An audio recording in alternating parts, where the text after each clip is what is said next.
men are able to take care of women in a lot of ways that women are not able to.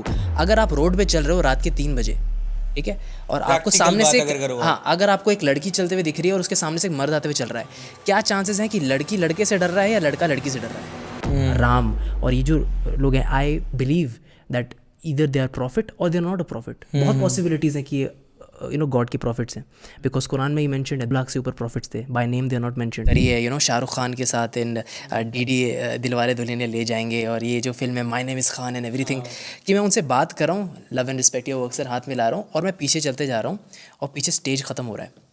I am about to fall off the stage. मैं poetry से पैसे नहीं कमा रहा हूँ, मैं पैसे इसलिए कमा रहा हूँ क्योंकि मैं एक इन्फ्लुएंसर भी हूँ, मैं एक आर्टिस्ट भी हूँ सोशल मीडिया पर. मैं क्लियर बता रहा हूँ. आयुष्मान भाई से मिला, शहनाज गिल से मिला, रैदर देन क्लिकिंग फोटोज और क्लिकिंग वीडियोज, उससे बेटर है यू लर्न समथिंग. हाँ कॉन्वर्जेशन कर लो. आपको वो जो चीज़ मिलेगी ना इश्क में, और कितने इम्तिहान लेगा. जा तू आज़ाद है अब से, जिसका ज़मीर बिक चुका हो वो मुझको क्या ही देगा. शायरी. अबे मैंने कहा शर्म कर ले, कोई मर गया. कह रहा जनाजे पे सुना दो. कह रहा जनाजे पे सुना दो. मैंने देखो स्वर्ग में तो एनी हाउ हम जाने वाले नहीं है. कुछ भी कर लो नहीं जाने वाले, कितने भी अच्छे कर्म कर लो. जितने हाँ नहीं जा सकते आप आपको लगता है, आप हाँ या ना बोलना, आपको लगता है आपने ऐसे कर्म करे हैं, कहीं तो गलती करी होगी जिंदगी. नहीं जाओगे आप, नहीं जाओगे, ऐसे मत बोल, नहीं जाओगे, नहीं नहीं रिस्पेक्ट योर जाओगे. ओपिनियन. मुंह में घुस आएगा क्या भाई बिल्कुल ही तू. तो इस पॉडकास्ट में I have invited a very dear friend of mine. That dear friend of mine is going to discuss topics like depression, love, and a few Shayari as well. तो मिलते हैं सीधा स्टूडियो में. Let's see you. Okay.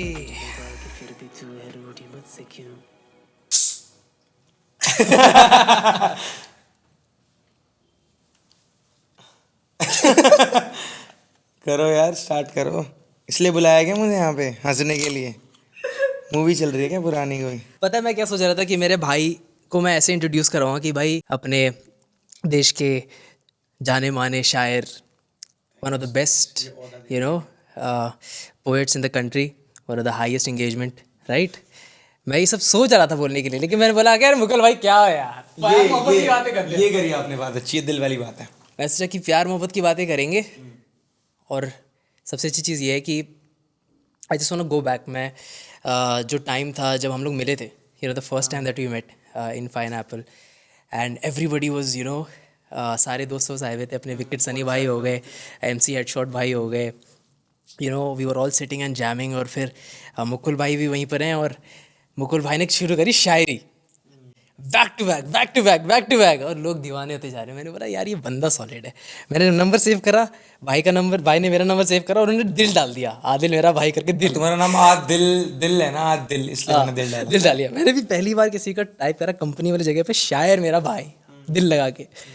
So that was the first time that we got to know each other. लेकिन एक चीज़ मुझे बहुत अच्छी लगी यार कि अपार्ट फ्रॉम बीइंग अ शायर यू आर वेरी हम्बल. तो मैंने सोचा कि जब भी मैं पॉडकास्ट करूँगा, मैं बहुत टाइम से प्लान कर रहा था कि यार मैं पॉडकास्टिंग चैनल बनाऊँगा, बिकॉज मुझे मन है कि जो एक्सपीरियंसेस हम शेयर करते हैं इंडस्ट्री वगैरह में, जब हम लोग जाते हैं चीज़ों को देखते हैं समझते हैं, वो मैं शेयर करना चाहता था. तो मैं बोला मुकुल भाई को ज़रूर बुलाऊँगा. थैंक यू सो मच मुझे बुलाने के लिए. और हम्बल वाली बात सेम गोज़ विद यू. आप भी ऑलरेडी फील्ड में बहुत काम कर चुके हैं. मुझे भी अच्छा लगता है कि हम अपने बड़ों से सीखते हैं.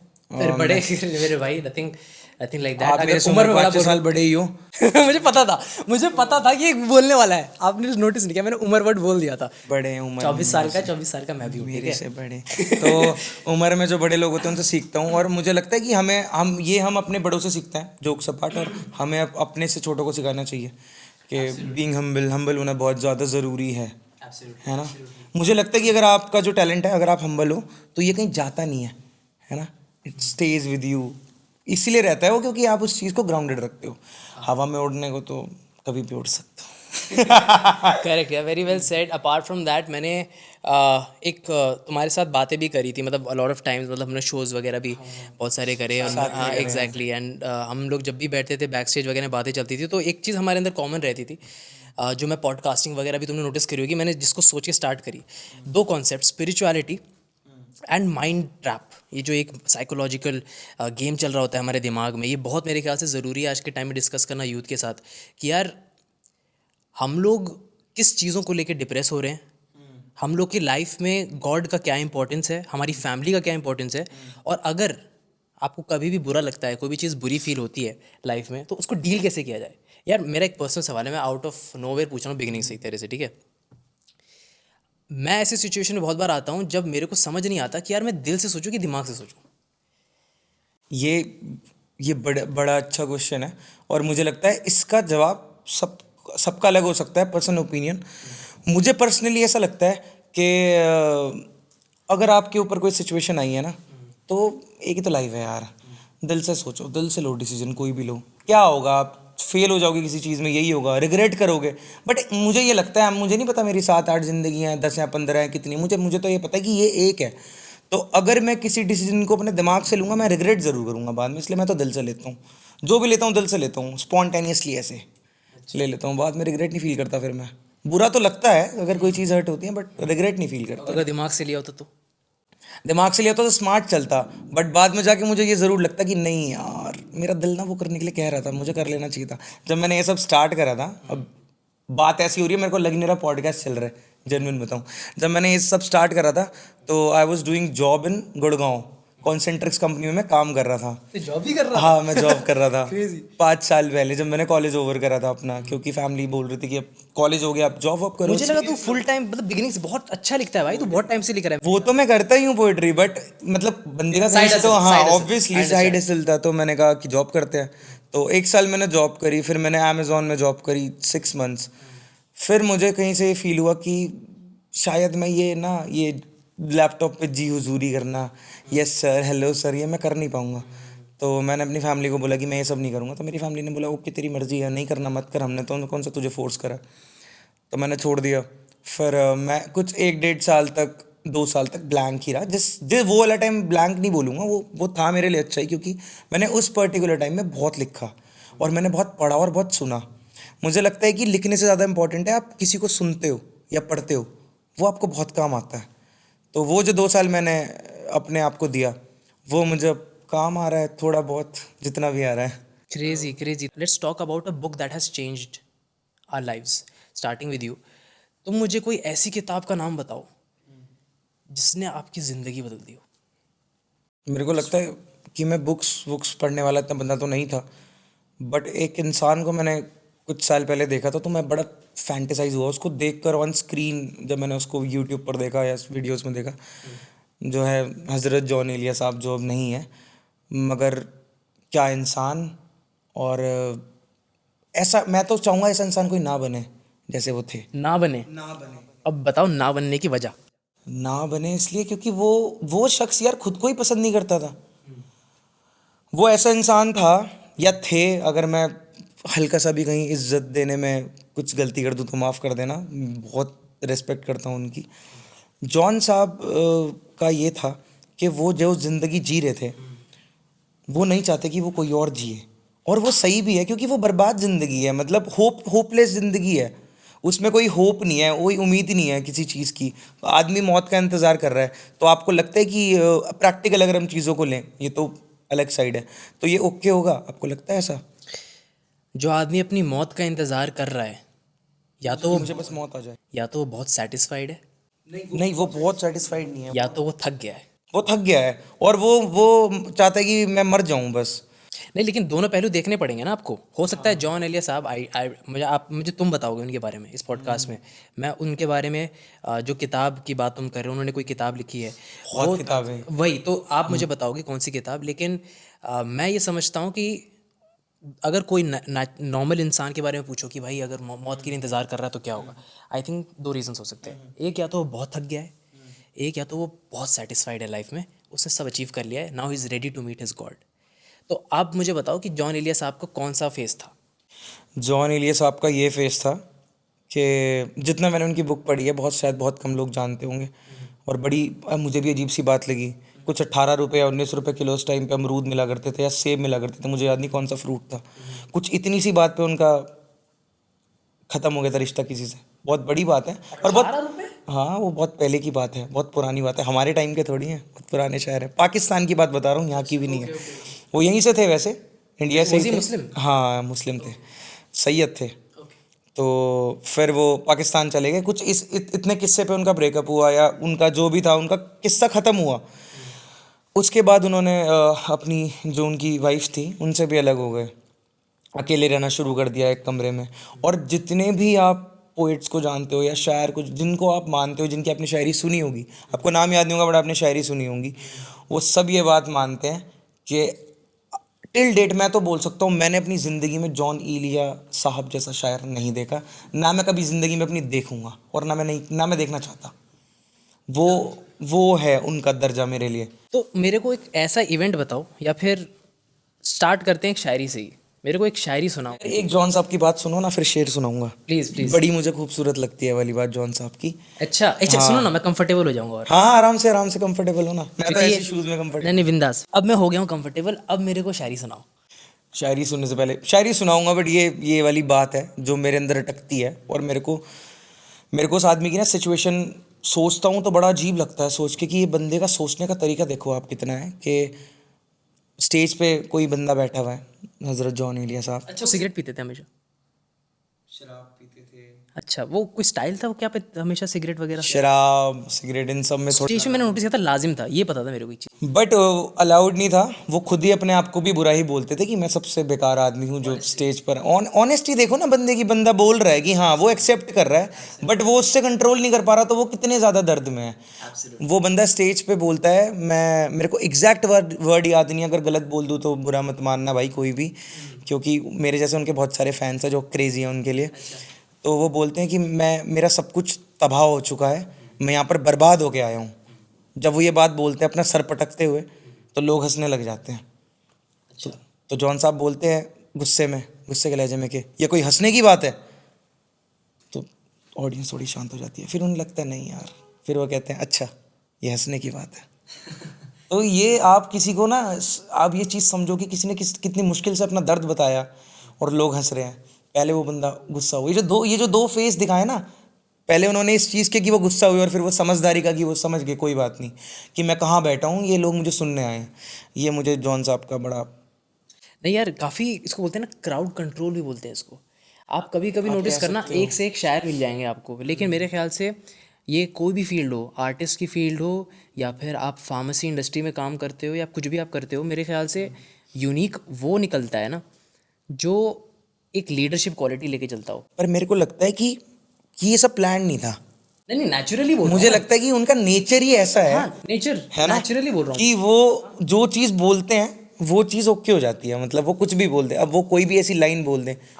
अब जैसे राज साहब ने बताया था उनके बारे में, बड़ी खूबसूरत बात है कि वो उनके घर पे गए मिलने उनसे। राज साहब कौन? राहत इंदौरी साहब, जो अब नहीं है, लेट। हाँ, तो उन्होंने कहा कि कहाँ हैं जॉन साहब? तो जॉन साहब आए, जॉन साहब ने कहा कि मुझसे मिलने आए हैं आप, बैठिए बुला कर लाता हूँ। खुद को इंट्रोड्यूस कर रहे हैं एज मुझसे मिलने आए आप। क्रेजी भाई, करना पड़ेगा यार, सीखने को मिल गया। जैसे बॉडी खूबसूरत बातें लगती हैं, लेकिन ये हरकतें हम करेंगे तो लोग बोलेंगे कौन है बे, चल। हाँ ऑब्वियसली, क्योंकि ये एज एन ऑरा ना, जिस बंदे ने जो जिंदगी जी है ना, आप उसको क्वेश्चन नहीं कर सकते। आपने जो जिंदगी जी है उसमें उसके फ्रेम में आप कुछ भी करोगे, मैं आपको क्वेश्चन नहीं कर सकता। आप मेरे से मोहब्बत से रिलेटेड क्वेश्चन नहीं कर सकते, क्योंकि मैं वो फेज़ जी चुका हूँ, मैं उस फेज़ में हूँ। तो आप मुझे नहीं बोल सकते। अगर कोई नॉर्मल कोई भी बंदा उस चीज़ के ऊपर बोलेगा तो आपको बुरा ही लगेगा, क्योंकि आपको पता है उसने वो एक्सपीरियंस नहीं करा, वो बोल कैसे रहा है। वो बंदा इतनी चीज़ें एक्सपीरियंस कर चुका है लाइफ में। मुझे तो लगता नहीं कि वो कभी चाहते भी थे कि उनकी लिखी हुई चीज़ें पब्लिश हो। आपको पता है उनके कितने पन्ने तो ऐसी दीमक लग गया और चूहे खा गए, बहुत सारे पन्ने। इससे मुझे के सर की याद आ गई, एक बात कही थी उन्होंने, है ना। हाँ, ही सेड वन थिंग कि the music industry is all about being incidental. For example, अगर आप एक आर्टिस्ट हो, म्यूजिशियन हो, तो अगर आप इस फील्ड में इसीलिए आ रहे हो क्योंकि आपको फेम चाहिए या फिर आपको लगता है कि आपको बहुत सारे पैसे मिलेंगे, तो आप भूल जाओ, ऐसा होने वाला है। लेकिन अगर आप इसमें आए हो for the sake of the art, for the sake of having fun, for the sake of expressing and creating something, तो आप ये याद रखिएगा कि ये सारी चीज़ें जो मैंने आपको बताई ये इंसिडेंटल है, ये आएंगी उसके साथ ही। उसके साथ, हाँ, लेकिन वो आए या ना आए, इससे आपको फ़र्क नहीं पड़ना चाहिए, वो ज़रूरी है। तो ये आई थिंक वही वाली बात कह रहे हो आप कि वो चाह नहीं रहे थे खुद कि ये चीज़ें पब्लिश हो या नहीं हो, क्योंकि उनको लिखने से मतलब था। मेरे को लगता है कि जब बंदे का फोकस इस चीज़ पे नहीं होता ना, इंसान का फोकस इस चीज़ पे नहीं होता कि मैं ये इसलिए कर रहा हूँ क्योंकि इससे ये हो जाएगा, तो वो ऑटोमेटिकली हो जाता है, मुझे लगता है ना। फिर जैसे मैं लिख रहा हूँ, मैंने कभी नहीं सोचा था कि मैं फेमस हो जाऊँगा, मैं इसलिए लिख रहा था। मैं इसलिए लिख रहा था क्योंकि मुझे अपनी बात किसी को बोलनी थी, मेरे पास कोई सुनने के लिए था नहीं भाई। तो मैंने बोला, किताबों को बोला, मैंने लिखा, मैंने सुना, तो वो चीज़ ऑटोमेटिकली हो गई। मैं तो कभी सोच भी नहीं सकता था कि मैं शायर, मतलब शायर तो मैं मानता भी नहीं अपने आप को, बट मैं नहीं मानता कि मैं शायर हूँ, क्योंकि इतने उस्ताद बैठे हैं, आप सुनोगे तो आपका रोम रोम काँप जाएगा कि ये बंदा बोल क्या रहा है ना। मैं तो आप ये देखो कि वो जॉन साहब को मरे हुए कितना वक्त हो गया है, उनका इंतकाल कितने वक्त पहले हो गया, उनकी वो जो बातें, इंतकाल, क्या बात है शायर भाई। मुझे मरे हुए बोलना अच्छा लगा उनके लिए। तो वो जो उस वक्त में लिख कर गए थे, वो अभी तक निकल ही रहा है, मतलब उसमें से मीनिंग्स निकल रहे हैं अलग अलग अलग अलग अलग अलग। अब वो एक शेर है जॉन साहब का, बड़ा खूबसूरत है कि चारा साजों की चारा साजिशें, दर्द बदनाम तो नहीं होगा, हाँ दवा दो मुझे, मगर इतना बतला दो मुझे आराम तो नहीं होगा। अब इसका समझो, इसको क्या कहाँ पकड़ा है शेर ये। भाई ये तो इतना डीप है ना कि मैं थोड़ा सा ना अभी डेटा चल रहा है चल दिमाग रहा है में। दिमाग में, दुनिया के सारे डॉक्टर्स को मिला दो, मेरा इलाज कर दो, लेकिन मेरा इलाज करना मुझे तब एक्सेप्ट है कि आप मेरा इलाज करो जब आप मुझे ये बोल दो कि आप मेरा इलाज तो करोगे पर मुझे आराम ना हो उससे, बिकॉज आई डोंट नीड आराम, मुझे अपनी ऐसी ज़िंदगी पसंद है। अब आज इस ज़िंदगी जिसको पसंद हो, आप उसका इलाज कैसे करोगे। और मुझे लगता है ये फ़न भी है एक ज़िंदगी का। तो मेरे ख्याल से आपने जॉन एलिया साहब से ये भी सीखा है कि how to be a man. Because आप नोटिस करना आज के टाइम में ये हो गया है ना कि सबको हर चीज़ आसानी से चाहिए।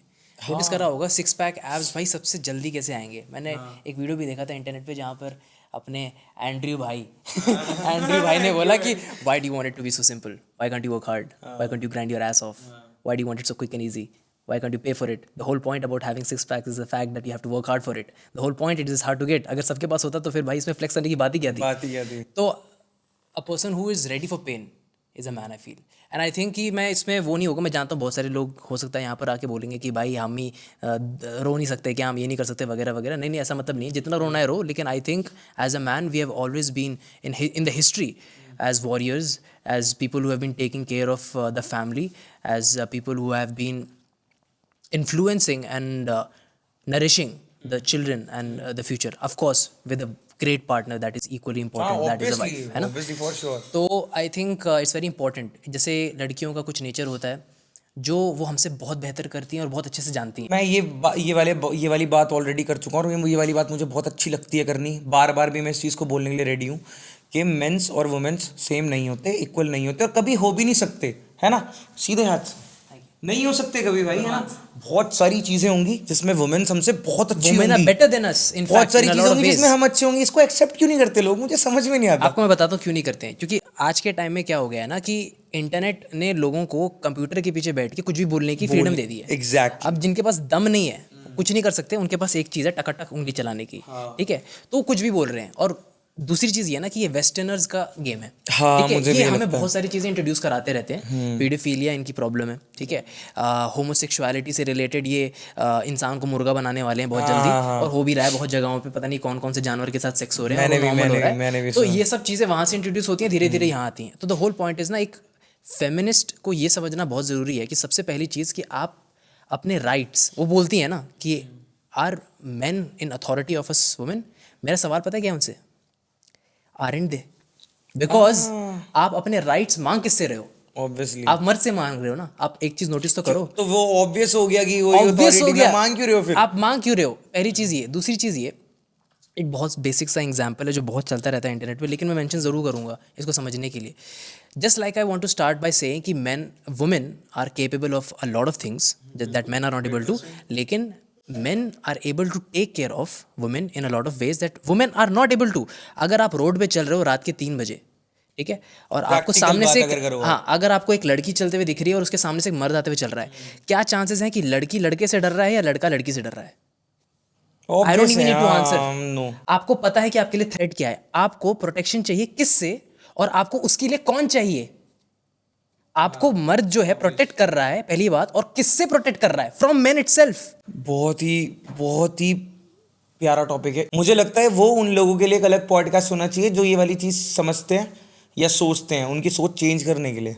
डेफिनेटली इस पे ना आराम से बिल्कुल। एक अलग सा पॉडकास्ट ही बना के आराम से घर पे बैठेंगे बिल्कुल, और हाँ, चिट्टा आप मेरे खोलेंगे। घर पे आओ, आप घर पे बैठते हैं, डेफिनेटली मैं आपके पास आता हूँ या फिर आप मेरे या पास मैं आओ, आपके टाइम पास आ निकाल के। जाता हूँ, कोई भी एक दूसरे के आदिल के पास आ दिल में जाए। आओ तुम, आदिल के दिल में आओ। अच्छा तुमको पता है पॉडकास्ट का बिगिनिंग में मैं टाइटल क्या रखने वाला हूँ पॉडकास्ट में, क्या रखा है?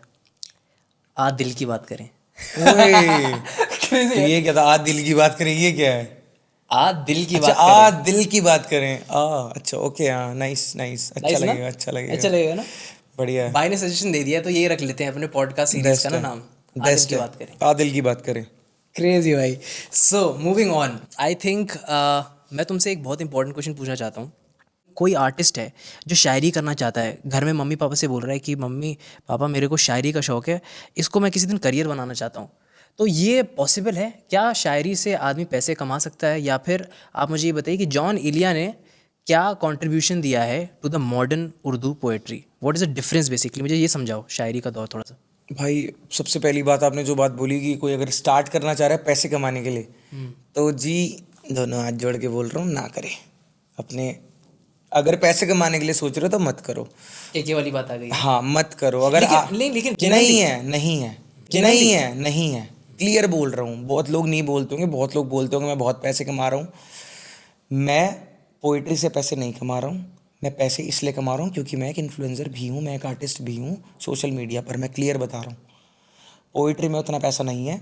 जो लोग बहुत ऊपर लेवल पर बैठे हुए हैं, जो बहुत अच्छे शोज़ कर रहे हैं, वहाँ पहुँचने में आपको 10-15 साल 12 साल लगेंगे। जब तक आप वहाँ पहुँचोगे तब तक आपको सर्वाइव भी करना है। अगर आप इसको अपना पैशन रखना चाहते हो विद जो भी आप काम करना चाहते हो उसके साथ, तो इट्स ओके। अगर आप सोच रहे हो मैं पोइट्री करूँगा और मैं बहुत पैसे कमाऊँगा, बहुत पैसे, तो आप मत करें। अगर वो माइंडसेट भी रहेगा ना, तो आप वो लिख नहीं पाओगे, आप वो लिख ही नहीं पाओगे।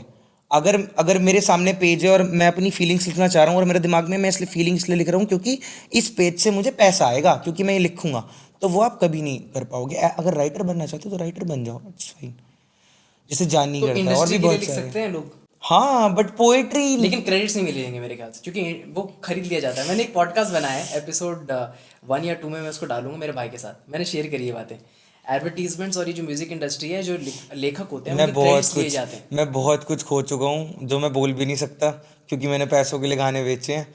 कोई सीन नहीं है, इट्स नॉट अ नहीं, प्रॉब्लम। लेकिन मेरे को लगता है ना कि बहुत हद तक अगर आप इंडस्ट्री के साथ काम करोगे एज अ राइटर, तो आपके क्रेडिट्स भूल जाओ या फिर अपना चेहरा भूल भूल जाओ। ही जाओ। हाँ, चेहरा तो भाई भूल ही जाओ, आएगा। अगर बाय चांस किसी ने थोड़ा सा नीचे लिख भी दिया आपका नाम, अच्छा, तो चेहरा तो भूल ही जाओ कि, और वो कभी मेंशन कर दे कहीं। नहीं, म्यूजिक आपको पता है, इंडस्ट्री। आपने वो गाना सुना है, तुम्हें दिल लगी भूल जानी पड़ेगी, मोहब्बत की राहों में आकर तो देखो। तुम्हें दिल किसका गाना है वो? वो है क्या जो मैं कर रहा था अभी? वो गाना किसका है आपको पता है? नहीं, नहीं पता ना आपको, बस आपने गाना सुना है। किसके मुंह से? नफाक साहब के मुंह से, राज साहब के मुंह से। सुना रहा हूँ। नफाक साहब का गाना नहीं है, राज साहब का गाना नहीं है। वो एक राइटर है, बड़े अच्छे राइटर हैं, रियली सॉरी उनका नाम याद नहीं है, बड़े खूबसूरत लिखते हैं, उनका है वो गाना। किसी को पता ही नहीं है कि वो उनका गाना है। और गाना किस लेवल पर है, किसने नहीं सुना होगा आज वो गाना। यार एक चीज़ थी, जॉन एलिया साहब थोड़े से कंट्रोवर्शियल पोएट हैं, ऐसा कुछ सुना है मैंने। भाई, बंदा स्टेज पे बैठ के शराब पी रहा है और सर पटक रहा है अपना, और लोगों को सुना रहा है कि यार देखो मेरे साथ ये हुआ है और मैं दर्द में हूँ, और बंदे उस पर वाह वाह कर रहे हैं, तो क्या कंट्रोवर्शियल नहीं होगा क्या वो? बताओ आप। सर पटकना अपना शेर पर, अभी मैं अगर शेर पढ़ते हुए यार अपने सर लेकिन पटकूँ, मैं बोलूँ कि मैं बहुत परेशान हूँ, मैं बहुत दुखी हूँ, तो जॉन एलिया साहब ही कर रहे थे या कोई और भी कर कोई और नहीं कर रहा था, कोई अब और उनको देखा देखी लोग कर रहे हैं? Do you think? कर, जो थोड़े बहुत भी कर रहे हैं वो सबको पता है आसपास कि- तक भी नहीं है अच्छा जॉन साहब के। मैं तो मानता हूँ नहीं है। अच्छा, किसी को अपना वो मानते हो कि यार ये साला बहुत देर से कंपटीशन दे रहा है? मुझे, हाँ, ये सच सच बताओ। हाँ, मेरे को Unfiltered चाहिए मेरे को। हाँ, मेरे को नाम चाहिए सीधा। मेरे को लगता है कि मुकुल शर्मा मेरे को बहुत कंपटीशन देता है एवरी डे। ये जॉन एलिया साहब को पक्का नहीं, वो है मेरे को student। सच में मुझे कोई कंपटीशन नहीं लगता अपना, क्योंकि मुझे लगता है मैं अपने आप को बेस्ट भी नहीं मानता और मुझे अपना कोई कंपटीशन भी नहीं लगता। मुझे लगता है हर इंसान का कंपटीशन वो खुद होता है। कल जो मैंने लिखा था मैं आज उससे बेहतर लिखूंगा। अपने आप को कंपटीशन मानता हूँ मैं, जो मैंने आज लिखा मैं कल उससे बेहतर तू बहुत लिखूंगा। सही चीज़ कह रहा है, पता है? क्योंकि तू नोटिस कर, ठीक है, प्रॉब्लम ये हो रही है ना कि यार इतना कंपटीशन हो रहा है ना कि इंटरनेट पे हम अपने लोगों को देख के कि वो कितना आगे बढ़ रहे हैं, ये वो वगैरह वगैरह, हम अपने आप को खो देते हैं। भैया इसीलिए मैंने पूछा ये। 18-21 साल के बच्चे ये सोच रहे हैं कि भाई हम तो टाइम के बहुत पीछे रह गए क्योंकि लोग बहुत आगे आगे निकल चले गए। गए। आप ऐसा क्यों Exactly. सोच रहे हो यार? आप 30 साल में करो, आप 40 साल में करो, आप 50 साल में करो, वो तो आपका अपना खुद का टाइम है ना। तो ये सबकी नहीं। कहानी अलग अलग है। जब क्वेश्चन पेपर अलग अलग है तो फिर Exactly. कैसे आपको कंपेयर कर सकते हो कि रिजल्ट का क्या सीन है? क्योंकि आई फील हर आदमी की जो स्टोरी है वो अलग अलग है। अगर आप नोटिस करिए किसी बंदे को ज़्यादा सपोर्ट है फाइनेंशियली तो दूसरे को नहीं है। अगर किसी को फाइनेंशियली बहुत सपोर्ट है तो फिर फैमिली के माइंडसेट का कोई सपोर्ट नहीं है। किसी को यार चीज़ें ही बाद में मिलती हैं। बहुत I think being on the right place at the right time also. और किसी को कंपेयर नहीं करना चाहिए। बहुत ही अच्छा जवाब अपने दिया। से किसी को भी मैं तो कभी नहीं कंपेयर करता, कभी भी। और इसमें सेटिस्फैक्शन है मेरे भाई। मेरे लेकिन लिए तो है। ये चीज़ है कि you should always every day try to be better than yesterday. हाँ बिल्कुल बिल्कुल। ये लेजी होने का बहाना नहीं होना चाहिए। मुझे लगता है कि आप जिंदगी में कुछ भी कर रहे हो, बीट एनीथिंग, पोइट्री नहीं कर रहे हो, मतलब कुछ भी कर रहे हो अगर आप अपनी लाइफ में, और कितना भी उसमें कमा रहे हो, कुछ भी कर रहे हो, मुझे ये लगता है कि जो जो रात की नींद है ना, अगर वो सुकून से आ रही है, आप ऐसे आराम से सो रहे हो और आराम से उठ रहे हो, मेरे को लगता है बेस्ट लाइफ है। हाथ जोड़ो, ऊपर वाले का धन्यवाद करो कि आपकी ज़िंदगी बहुत अच्छी है। क्योंकि मैंने ऐसे ऐसे लोग देखे हैं ना, मैं बता भी नहीं सकता मैंने लोगों की कैसी कैसी हालत देखी है। तो मैं बड़ा खुश हूँ, मैं ब्लेस्ड हूँ, मैं तो गॉड्स चाइल्ड आई हूँ। फील हाँ मैं तो गॉड्स बिकॉज ये चाइल्ड हूँ। बहुत अच्छी बात कही तुमने। I have seen people by my own eyes in the industry who have been saying कि यार I am not able to sleep. मेरे पास मतलब मैंने देखा उन लोगों को, I have been looking up to them. मैं सऊदी अरब से उन लोगों को देखता था, बहुत बड़े बड़े स्टार्स को देखता था। एंड बाय गॉड्स ग्रेस मुझे अपॉर्चुनिटी मिली to sit down and have, they are just one phone call away. And I just understood a lot of things from these people. One of the guys called me up from the industry and I said, 2 घंटे बात करने के बाद, कि यार ये मुझे करना पड़ा, मुझे और कुछ आता नहीं था। बड़ा बुरा लगता है ये। अब मेरे को सुकून की नींद नहीं है। So what I am trying to say is let's talk a little bit about depression here. मुझे बहुत इंपॉर्टेंट टॉपिक लगता है डिप्रेशन, बिकॉज यार मुझे लगता नहीं था कि यार मैं कभी सब चीज़ों से गुजरूँगा, क्योंकि अल्हम्दुलिल्लाह सब कुछ है, फैमिली का सपोर्ट है, ये है वगैरह वगैरह। लेकिन मैंने नोटिस किया depression doesn't walk in, it sneaks. पता ही नहीं चलेगा कि वो कहाँ से आ रहा है। कहाँ से आ रहा है? तो what is your take on depression? अब इसका क्या एक साइकोलॉजी है ये प्रॉब्लम, या फिर ये एक्चुअली चीज़ है जो एग्जिस्ट करती है, या फिर आपको लगता है ये लाइफ में ज़रूरी है? अगर है तो इससे निकलना कैसे बाहर है? What is the quickest way to come out of depression? शायरी से भी अगर मुझे लगता है कि मतलब मेरा पर्सनल है, मैं तो जिस टाइम जिस पर्टिकुलर मोमेंट में मैं इस वाली सिचुएशन में था डिप्रेशन में, जब मैं मेरा कॉलेज ओवर हुआ था, मेरा ब्रेकअप वगैरह हुआ था, बड़ा अलग सीन हुआ था। तो मैं 6 मंथ्स तक बहुत ज़्यादा 6 मंथ्स तक मैं 6 महीने तक 6 महीने तक मैं बहुत ज़्यादा गलत सिचुएशन में था। 6 महीने तक मुझे लगता है कि वो एक ना एक ऐसे क्विक डिसीजन होता है आपका जो आपको निकाल सकता है उस चीज़ से। सबका अलग है कोप अप करने का तरीका। मेरा ये था कि मैंने एक सिंगल टाइम पे डिसीजन लिया कि अब मैं ये सब नहीं कर सकता। कैसे? ओवर नहीं, नाउ। कैसे एक सिंगल टेक में कैसे हो सकता है?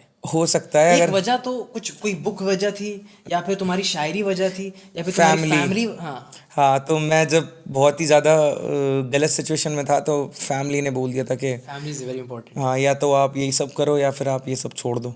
मुझे ये समझ नहीं आता कि मेरे लिए family बहुत को छोड़ इंपॉर्टेंट है यार मेरी फैमिली ना। मेरी मम्मा मेरे लिए बहुत ज़्यादा इंपॉर्टेंट है, मेरी लाइफ में बहुत इंपॉर्टेंस प्ले करती है। मैं यही बोलने वाला था कि आई थिंक कि हम लोग 18 साल 19 साल के बाद अपनी फ्रीडम के नाम पे कहीं निकल जाते हैं, हाँ। और उसके बाद बिजी हैं। उसके बाद जब टाइम आता है तो ज़बरदस्ती का मम्मी पापा आइए, और उसके बाद बीवी गिनती है दिन कि कब जाना होगा, अलविदा होगा, अतिथि तुम कब जाओगे। सही बात है। तो मेरे ख्याल से ये बहुत ही सैड सर्कल है लाइफ का।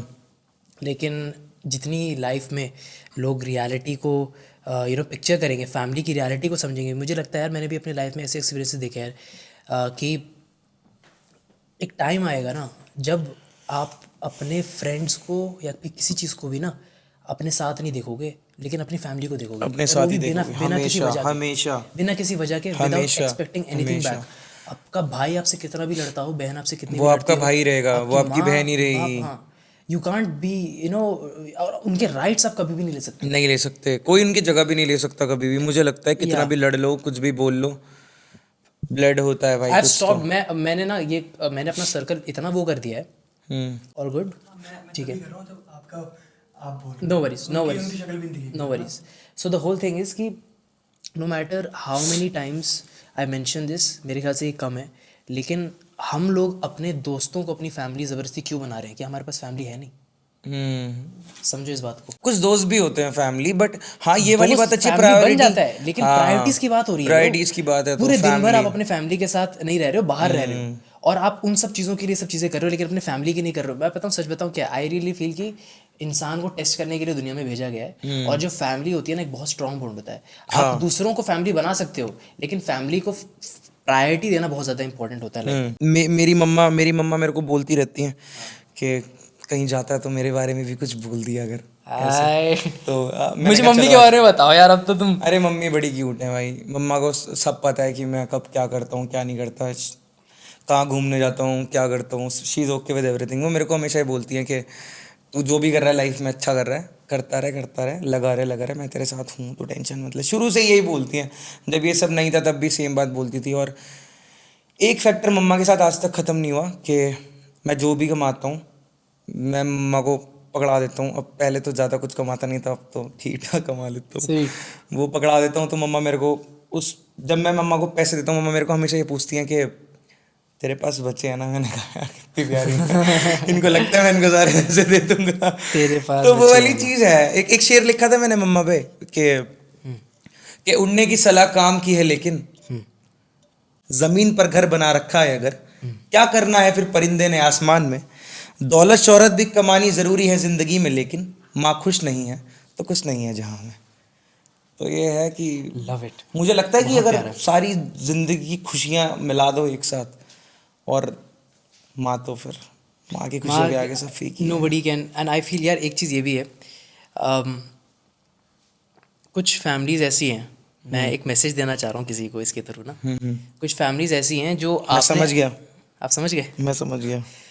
There are few families, parents को बच्चों का फ़र्ज समझना चाहिए, और बच्चों को पेरेंट्स का फ़र्ज समझना चाहिए। बिल्कुल।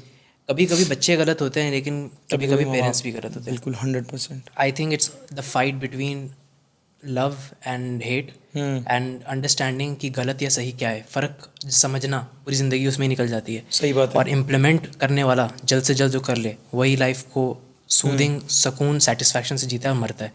बस मैं एक ये चीज़ कहना चाह रहा था, अगर आपने बच्चा पाला है, आपने बच्चा पैदा किया है, तो इतना आपको याद रखना पड़ेगा कि आपके ऊपर रिस्पॉन्सिबिलिटीज़ हैं कि आप उसको पढ़ाइए, लिखाइए, खिलाइए, पिलाइए।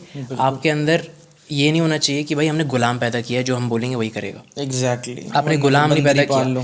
पहली बात तो ऊपर वाले की मर्जी से इस दुनिया में आया है, और आप भी। दूसरी बात ये कि आपके पास ये डिसीजन था कि ये बच्चा रखना है नहीं रखना है, और अगर आपने बच्चा किया है तो आपको उसकी रिस्पॉन्सिबिलिटी, ये सब चीज़ों का ख्याल रखना। इसके अलावा आप उसको गुलाम नहीं बना सकते, पहली चीज़। और बच्चों के ऊपर ये फ़र्ज़ होता है कि even if your parents are wrong, तो आपके ऊपर ये फ़र्ज़ बनता है कि आप रिस्पेक्टफुली उनके साथ हमेशा कनेक्टेड रहिए, even if they are wrong. अपनी बात हमेशा रखो, अपनी बात हमेशा रखो। वो गलत हैं तो फिर इज्जत से अपनी बात मुझे लगता रखो। है कि जिस दिन आप बाप बनोगे आदिल भाई, आप या मैं बाप बनेंगे, और अगर हम गलत भी होंगे तो हम ये नहीं चाहेंगे कि हमारा बच्चा हमारे ऊपर चिल्लाए या हमें अथॉरिटी दिखाए, नहीं, ये है ना। allowed नहीं।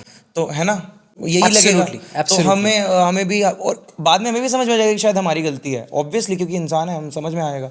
तो हम इस चीज़ की बहुत रिस्पेक्ट करेंगे। हमारे बच्चे ने हमारी इज्जत करी तो हमें भी करनी चाहिए इज्जत। मैं तो बहुत पिटा हूँ अपने पापा से, बहुत।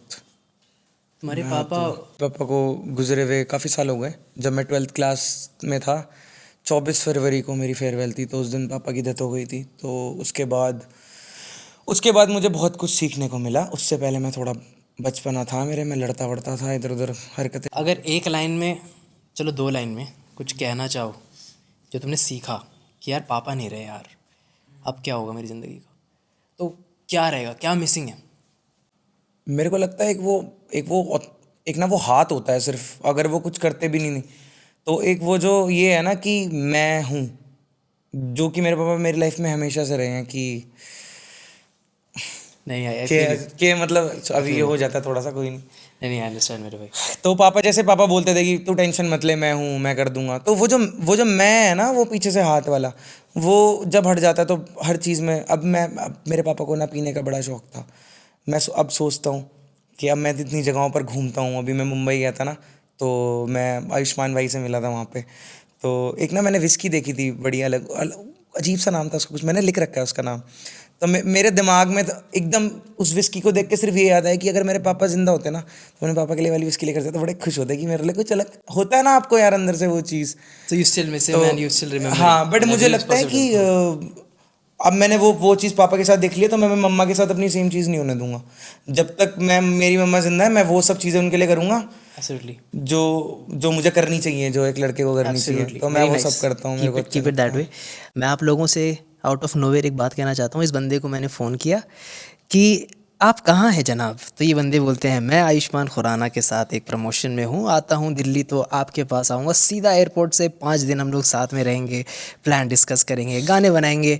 उसके बाद ये बंदा आज मिल रहा है, जो कि लगभग 18 दिन हो चुके हैं इस बात को। तो भाई देखो आप लोग कमेंट सेक्शन में बताइए, नहीं ये जो बोलेंगे इनकी सफाई ना सुने, आप लोग बताइए कि दगा कौन हुआ। मैं सफाई नहीं दे रहा भाई, अब देखो बड़े बड़े लोगों में बैठने की जो है वो आदत हो चुकी है। ओह देखो मुझे पता तो कुछ ऐसा आ रहा है, देखो ह्यूमिलिटी की बात करने वाले बंदे। लेकिन आदिल भाई हैं, और मैं काफ़ी सारे लोगों से मिला यार, मेरा एक्सपीरियंस बहुत अच्छा रहा मुंबई का। मैं आयुष्मान भाई से मिला, उन्होंने बहुत सही चीज़ें 2-3 बताई। ज़्यादा टाइम तो नहीं था हमारे पास, बट उन्होंने बहुत 2-3 चीज़ें बड़ी परफेक्ट बताई मेरे को फॉर फ्यूचर, बहुत अच्छी लगी। मैं मिला उनसे, शहनाज गिल से मिला, वो भी बहुत डाउन टू अर्थ है, बहुत ही प्रॉपर है। मतलब वो तो ऐसा लगा देसी वाइब है वो तो प्रॉपर। और कबीर दुहान सिंह है, वो तो भाई बन गए हैं, तमिल की बहुत सारी मूवीज़ में ह्यूज काम कर चुके हैं। और जीशान अय्यूब से मिला, और उनसे मिलके तो दिल गार्डन हो गया। क्यों? एक रीज़न है, मेरी फेवरेट मूवी है, सबको पता है, रांझना। और रांझना में उन्होंने करा है साइड रोल। आपने रांझना मूवी देखी है ना? रांझना मूवी में जो उनके दोस्त बने हुए ना, वो हैं जीशान भाई। What a person. उनसे भी ज़्यादा देर बात नहीं हुई, 15-20 मिनट ही बात हुई। बट मेरे को लगता है किसी से आप मिलो ना, किसी से भी मिलो, आप उससे 10-15 मिनट में, rather than क्लिकिंग फोटोज और क्लिकिंग वीडियोज, उससे बेटर है यू लर्न समथिंग। हाँ, कॉन्वर्जेशन कर लो, आपको वो जो चीज़ मिलेगी ना 10-15 मिनट की, एब्सोल्युटली लाइफ टाइम आपके साथ नहीं, ये रहेगी। बहुत सही बात कही। मैं आउट ऑफ मतलब I am not trying to brag और एनीथिंग, मेरे को ये बात जो तुमने एंड में कही ना कि फ़ोटो लेने से अच्छा आप किसी के साथ टाइम स्पेंड करो। मैं हमेशा कहता हूँ, मैंने एक पॉडकास्ट में भी ये बात कही थी, लिल गोलू भाई, उन्होंने मेरे को 5 मिनट में चिट्टा 5 साल का सिखा दिया था। एंड करण जौहर सर, हाँ, आपने बताया भी था मुझे। हाँ, आपसे मैंने बताया हाँ, था कि बताया भाई इस बंदे ने, मेरे को सबसे अच्छी चीज़ ये लगी थी कि he was the first one to say yes and select me and my brother, कि भाई कोई हाँ ना कहे on the reality show, I am going to say yes first. और उनसे जब मैं पर्सनली आके after the show I was like thank you so much sir for supporting me on stage and वगैरह वगैरह। और मैं इतना उनमें गुम हो गया था ना, क्योंकि मेरे को दिमाग में वो सब चीज़ें चल रही थी कि उनकी मेहनत जो उन्होंने करी है शाहरुख खान के साथ इन डीडी दिलवाले दुल्हनिया ले जाएंगे, और ये जो फिल्म है my name is Khan and everything, कि मैं उनसे बात कर रहा हूँ, love and respect your work sir हाथ में ला रहा हूँ, और मैं पीछे चलते जा रहा हूँ और पीछे स्टेज ख़त्म हो रहा है, I am about to fall off the stage and he is watching me and he is like watch out, you're gonna fall, and I'm like बच गया। वो सबके ऑन सामने कट डाउन से स्क्रीन जो लोग समझते हैं वो बहुत डिफरेंट चीज़ है ना। जैसे क्योंकि हम तो सोशल मीडिया पे 2-4 मीम्स देखे तो हम पागल हो जाते हैं कि नहीं अब तो इसकी बेइज्जती करनी है ना। हमारा माइंडसेट अलग है ना। और आप लोग जब उन लोगों से मिलते हो, ब्रो मैं एक अनफिल्टर्ड चीज़ भी मतलब ऑफ कोर्स बोलना चाहता हूँ यहाँ पे। क्या होता है ना कि इन लोगों ने लाइफ में ये लोग इतने लोगों से मिलते हैं ना, कि अब इन लोगों को एक चीज़ भी पता चल गई है कि हम्बल होता है ना। हाँ, ठीक है, ये इनको तो पता है चल गया है ये वाली बात कि बोलनी नहीं चाहिए थी आपको, बट आपने बोल दी, मेरे को अच्छा जरूरी लगा। है, because it's my podcast, this is not under anyone. हाँ, ये यहाँ कोई मैनेजमेंट नहीं है। दिल का पॉडकास्ट है। तो मैं आप लोगों से बस वही चीज़ शेयर कर रहा हूँ। टू बी ऑनेस्ट, आप भी समझदार हो, आपको पता चल जाएगा किसी भी बंदे से मिलने से या फिर कैरेक्टर से। सबसे ज़्यादा समझदार आप, बिल्कुल, आपको अच्छे से पता होता है किसको उठाना है किसको गिराना है। लेकिन ये एक रियलिटी है कि a lot of people are aware of what humility can do to you, कैसे वो आपको हिप्नोटाइज करता है। तो आपको उनको पता होता है ये 10-15 मिनट तो के लिए मैं मिल भी रहा है। कर रहा हूँ क्या इनको हिप्नोटाइज? नहीं ये भाई है मैं अपना। तो नहीं कर रहा, फिर ठीक इनफैक्ट रागा भाई को भी जब मैंने पॉडकास्ट में बुलाया था, literally they have a brother bond, that this is the beauty about this podcast session that I am having with people, that we are all friends. And उन्होंने बहुत अच्छी बातें कही। इंशाल्लाह मैं आपसे कभी बैठूंगा आराम से तो फिर मैं शेयर करूँगा। लेकिन they have the power to hypnotise you. उनको पता होता है कि 10 से 15 मिनट के लिए बंदा मिल रहा है, वैल्यू सेट कर दो, पूरी लाइफ याद रखेगा। तो दोनों तरफे की चीज़ हमें रखनी पड़ेगी। इससे एक चीज़ भी पता चलती है कि once again family on top, यही मैं ऐड करना चाहता हूँ, बिल्कुल। है ना। एंड ऑफ कैमरा जब आप किसी से भी मिलते रहते हो, हमने बहुत ज्यादा टाइम एक साथ स्पेंड करा, बहुत बहुत घूमे फिरे, हमने खाया पिया है हमने बहुत। हम लोग ने वो भी वैसे नहीं, होटल वोटल ये सब नहीं, हम लोग बात कर रहे हैं ओखला की, निहारी की। हाँ, हम प्रॉपर फूड की बात कर रहे हैं, जो खाना होता है दिल्ली स्ट्रीट का खाना। ये बंदे ने मेरे को बैठ के बिग बॉस दिखाया रात के 3 बजे, मैं नहीं बिल्कुल। देखता था, ये बंदे ने दिखाया भाई ये देख क्या हो रहा है, और बंदे ने जो मेरे को एंटरटेन किया ना, मैं इसके पर्सपेक्टिव से अगर वो चीज़ देखता ना तो मैं पहले भी देखता, बट मैं लेकिन मजा आ पर्सनल गया। लाइफ और सोशल मीडिया लाइफ में डिफरेंट हूँ क्या? मतलब वैसे मेरे को जानना है, क्योंकि मुझे खुद समझ में नहीं आता कि मैं हूँ कि नहीं हूँ। आई रियली फील कि भाई genuine, that is one of the such reasons में व्हाई। बोला ना, फिर ठीक नो है, जेन्युइनली। ले लेता हूँ अगर सच में बोला है तो। चलो एक काम करते हैं मुकुल भाई, before we go to the part where you ask me about my book और माय पर्पस और anything like that, before we go forward यार एक शायरी मेरे को सुना दो ना प्लीज, एक मोटिवेशन, मोटिवेशन शायरी, दर्द के क्योंकि- साथ मोटिवेशन। हाँ क्योंकि मैं डिप्रेशन की बात कर रहा था अभी, हाँ, तो कुछ ऐसी चीज़। ये है उन सब के लिए भाई जो किसी को छोड़ना चाहते हैं, जो मेरे आसपास बैठे हैं या जो भी सुन रहे हैं स्क्रीन पर, कि हम इस काबिल थे कि कुछ भी हासिल कर सकते थे, तुम्हारी हसरत की अब ये गलती दोबारा नहीं करेंगे, हमसे जो भी बन पड़ा मोहब्बत में हमने वो किया, इश्क में और कितने इम्तिहान लेगा, जा तू आज़ाद है अब से, जिसका ज़मीर बिक चुका हो वो मुझको क्या ही देगा। है ना, जिसका ज़मीर ही बिक गया हो उससे क्या क्या आप मांगोगे। मुझे लगता है कि सेम पर्सन के पास नहीं जाना चाहिए अपनी सॉल्यूशन ढूंढने के लिए जिसने आपको प्रॉब्लम दी है, वो कभी नहीं मिलेगा आपको सॉल्यूशन उस बंदे के पास, है ना। जिसने अपना ज़मीर भेज दिया। जिसका ज़मीर ही बिक चुका हो मुझको क्या ही देगा। अगर कोई शायरी आप उस पे बोलना चाहो अपने पापा पे, मैं चाहता हूँ कि मैं ना बोलूँ यार, मैं थोड़ा सा ना इन चीज़ों को लेकर ओवर इमोशनल हूँ, तो मैं चाहता हूँ मैं बोलूँगा मैं फैल जाऊँगा, और मुझे फैलता हुआ आप देख नहीं पाओगे, तो बेटर होगा कि हम इस टॉपिक को स्किप कर दे। चलिए ठीक है। माँ पे, माँ पे तो बोल, माँ के लिए सब कुछ है यार, माँ है माँ के तो लिए सब कुछ है। सुन चलो, लो मम्मा, फिर गर्लफ्रेंड बोलोगे है। कि बोला नहीं था। हाँ वही अच्छा, मेरी गर्लफ्रेंड मेरी अभी मेरी तो मम्मी नहीं भी है। सुन लो भाई, मेरी मम्मी की वजह से हाँ। My mother has been my biggest fan, and अगर वो सपोर्ट नहीं करती ना तो I would have never been able to set that beat boxing कुछ भी स्टेज, नहीं है अपने घर मैं वालों वो के नहीं कर बिना। पाता। And my father has been the person कि भाई एजुकेशन एडमिनिस्ट्रेशन में रहे वो, तो उनका हमेशा से पर्सपेक्टिव रहा है कि यार पढ़ेगा लिखेगा एंड ऑल दैट, वही वाली चीज़, लेकिन कभी भी उन्होंने मेरा हाथ नहीं पकड़ा कि भाई ये तू नहीं करेगा। राइट नाउ मैं मास्टर्स इन इंटरनेशनल बिजनेस के लिए सेलेक्टेड हूँ ट्रिनिटी कॉलेज डब्लिन आई में, नो।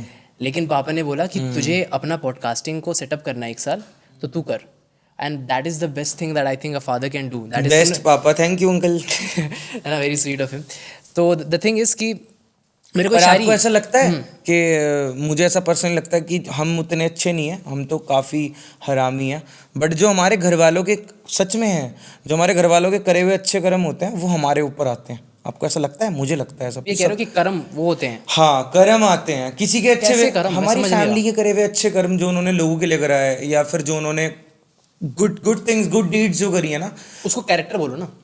हमारे कैरेक्टर, पापा का अगर कैरेक्टर चैरिटी का था, मैं कैरेक्टर की बात नहीं कर रहा, मैं उनकी गुड डीड्स की बात कर रहा हूँ जो उन्होंने दूसरों के लिए करा है ना, उसका बैक हमारे ऊपर आता है। अच्छा, हाँ दैट इज देयर, अब समझा। हाँ, वो चीज़ आती है, कैरेक्टर तो ऑब्वियसली आएगा ही। हाँ। बट ये जो आप ये वाली दर्द वाली बात बोल रहे थे ना, इस वाली बात पे है कि मतलब जैसे सब मोटिवेट करते हैं, सब बोलते हैं मैं मोटिवेट कर रहा हूँ, मैं भी बोलता हूँ हम सब मोटिवेट कर रहे हैं भाई, सब मोटिवेट करते हैं, लेकिन कभी कभी बंदा ना ये भूल जाता है कि हैं तो हम भी इंसान ही, तो थोड़े बहुत तो कभी हम भी फैल सकते हैं, फैल जाता है, हर कोई फैलता है यार, फैल जाता है। नहीं हर वी आर कोई नॉट फैलता परफेक्ट, है। बस वो है कि वो मेरा स्पेस है कि मैं किसी को पता नहीं चलने देता हाँ कि मैं कब हो रहा हूँ, मैं कभी किसी को नहीं, नॉट इवन माई पेरेंट्स, कभी किसी ने मेरे को नहीं देखा होगा। अच्छा मुकुल भाई, कुछ रिश्ते जो हैं वो लाइफ में ख़त्म होते हैं या कभी ख़त्म नहीं होते मरते दम तक? मेरे को लगता है कोई तो कुछ एक रिश्ता या दो रिश्ते कुछ ऐसे ज़िंदगी में होते हैं जो आप पूरी ज़िंदगी भी बिता दो आप उनको नहीं भूल पाओगे, और मुझे लगता है वही वर्स्ट पार्ट है और वही बेस्ट पार्ट है कि किसी की मेमोरीज़ अगर आप अपने साथ लेके चल रहे हो तो उससे प्यारी क्या ही चीज़ है, और उससे ख़राब भी चीज़ क्या है, क्योंकि वो आपको बार बार हर्ट करती रहेगी। बट ये अच्छी चीज़ है, मुझे लगता है कुछ रिश्ते कभी ख़त्म नहीं होते, उनके लिए शायद हो जाए लेकिन आपके लिए नहीं होते कभी कभी ख़त्म। And that is a good thing, हाँ, and that that is is the- a bad thing, बस लेकिन I think that's what life is all about. खाओ पियो मस्त रहो, मौज मस्ती चलती रहनी चाहिए। जिया क्या जिया, बिना दर्द के क्या जिया, हाँ, जिया तो जिया, बिना दर्द के जिया तो क्या जिया। ये वाली बात है। ऑन द स्पॉट बोला तेरे भाई ने। ऐसी है। कुछ भी बोल रहा हूँ, बोल रहा है चला जा शायरी मैं कर रहा हूँ। सही है भाई, चलो है ना, माय ऑडियो इज रोलिंग। करें स्टार्ट। एक बार आप बोलो कुछ। Hello, hello. इतना ठीक है? एक्चुअली में ये कर दिया करो। माइक टेस्ट ठीक है ना अभी वाला? ये बेस्ट है। बेस्ट है ना? बस चेक मेरा बस चेक हुआ, मेरा चेक हुआ। ये खराब हो गया पूरा कंप्यूटर। मैकबुक लिया था नया चेक। नया मैकबुक खराब कर ब्रो दिया मैं भी तुमने। सीख रहा हूँ अभी, ये सीख रहा हूँ अब बच के रहना मेरे से, मेरा कुछ नहीं पता, किसी दिन मैं कंपटीशन में मैं क्या करूँ, जॉब छोड़ दूँ? चलो कोई नहीं, अपन पॉडकास्टिंग कर लेंगे। सही है भाई, अच्छी बात है, इंसान को कुछ ना कुछ तो करना ही है कमाने के लिए। प्यार के लिए भी करता हूँ मैं, प्यार के लिए क्या करते हो आप? वरना हबीबी कम टू दुबई। करते क्या हो प्यार के लिए, क्या करते हो? भाई आदिल है नाम मेरा, सिर्फ दिल से ही जानेंगे, बस काफ़ी है नाम मेरा, सिर्फ दिल से पहचानेंगे। अरे आगे तो सुनो, तुम तो बीच में राइमिंग मार रहे हो तुम, मैं बोल रहा हूँ प्यार के लिए। चलो चलो तुम्हारी यार बात तुम सुनो। शायरी में जब जवाब बताओ। देते हो मैं कुछ बोलता हूँ नहीं भाई। तुम सुनाओ। तुम प्यार नहीं करते हो, देख रहे हो तुम लोग। अरे तुम्हें पता है मैं तुमसे कितना प्यार करता हूँ, सुनाओ। ठीक है सुनो। हम्म। ना ही हालातों से भागेंगे, ना ही हम बातों से मानेंगे, फितरत से वैसे ना चीज़, पर होंगे ये वार हम इरादों से मारेंगे। कब तक इन रातों में जागेंगे, अक्सर अंधेरों में देखा है, जो देता है खुशियाँ ही रोता है। अनजाने ये फिर ताने मारेंगे, आखिर इस हरकत से बरकत वो मांगेंगे। दिनों क़यामत का वैसे ये भागेंगे, सच्चा और वादा खुदा का इंसान पे, काफिर की बातों को फिर कैसे मानेंगे। सही बात है। Need the love that I don't deserve, God above the one alone I serve. Hype थी भाई फिर भी हूँ रिजर्व, जो ये क्लाउड है भाई यू गोटा फीड द नर्व। ये कब आ रहा है? ये तो बहुत ही क्रेजी है भाई ये गाने का नाम है कौन हूँ मैं। हाँ। इसको मैंने रिलीज नहीं किया है, लेकिन करूँ भाई। ये तो चाहिए, मुझे लगता है सभी बोलेंगे जैसे मैं बोल रहा हूँ, ये तो सबको चाहिए होगा। ज़रूर ये गाना भी निकलेगा मुकुल भाई। और लिरिक्स भाई, मेरे को लगता है कि गाने को वही बिल्डअप देते हैं, मतलब पूरे गाने को वही बचा के रैप इज रखते ऑल हैं, अबाउट राइटिंग। ऐसे लेके रखते हैं ना। This is what rap is all about. वहाँ पर हम लोग को गाना नहीं आता, स्केल्स वगैरह का नहीं पता, लेकिन भाई हम लिखना आता और हमारा गाना कब आ रहा है जो हमने रिकॉर्ड करा है? वो तो रेडी नहीं हो रहे हो डालने के लिए। है। नहीं यार, अपना एक प्रोड्यूसर है बहुत प्यारा सा, बहुत ही प्यारा सा प्रोड्यूसर है अपना एक, तो निशित भाई। उसका मन नहीं कर रहा डालने का। एग्जैक्टली वो चंडीगढ़ में भाई बचा लो, मेरे पास ये है मेरे पास वो है, लेकिन वो काम बहुत जेन्युइन करता है। और उसको बुलाओ फटाफट और ये वाला अपना चीज़ गाना जल्दी आउट करो। डेफिनेटली मासूम गाना अपना आ रहा है, Mukul and Adil Ahmad. It's a beautiful song. इसमें आप भाई की आपको शायरी का अलग ही गेम देखने को मिलेगा, और एक हुक लाइन बनाई है तुम्हारे भाई ने बहुत प्यारा, तो वो आप लोग ज़रूर सुनिएगा। Masoom is going to be out really soon. Anyways, so having said about Masoom innocence, मेरे को एक बात बताओ, मासूम इंसान कैसे रहना पसंद करता है? मासूम भी नहीं कहूँगा, कोई भी इंसान, उसको रहना कैसे पसंद है? तुमको कैसे रहना पसंद है?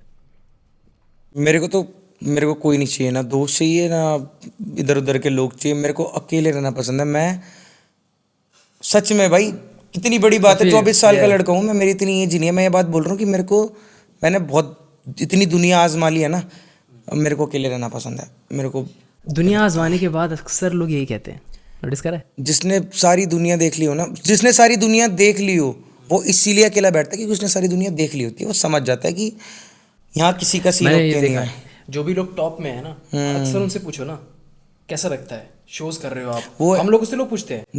वो था कहीं पे सुना था कि बहुत नज़दीक से देखा है इस दुनिया को, बहुत नज़दीक से देखा है इस दुनिया को, तभी सबसे दूर जाकर बैठा हूँ।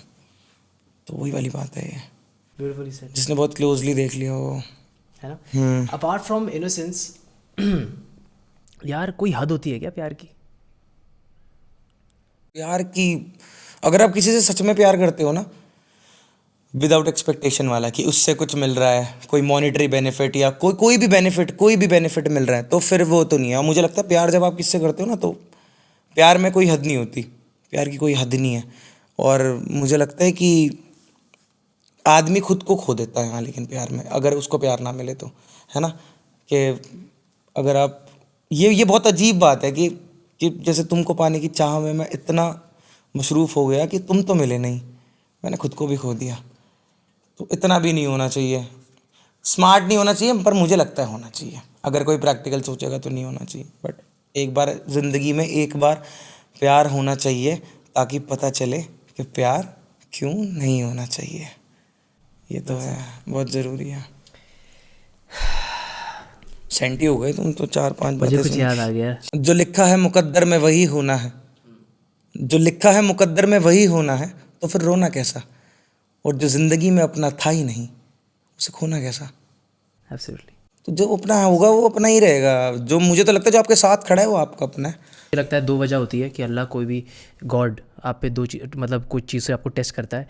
एक या तो आप पे वो एक इम्तिहान ले रहा है कि देखते हैं मेरा बंदा इसमें कैसे इम्तिहान पास करता है, फेल करता या है, फिर वो या तो वो आपको पनिश कर रहा है कोई ऐसे गुनाह के लिए जो जिसको वो क़यामत में आपको नहीं देना चाहता, इस दुनिया में देखिए ख़त्म देखे करना तुम। चाहता वाह यार, ये बड़ी बड़ी प्यारी बात है। और मुझे लगता है अल्लाह हो, भगवान हो, ऊपर कोई भी हो, Everything is the same. सबका अपना अलग अलग है।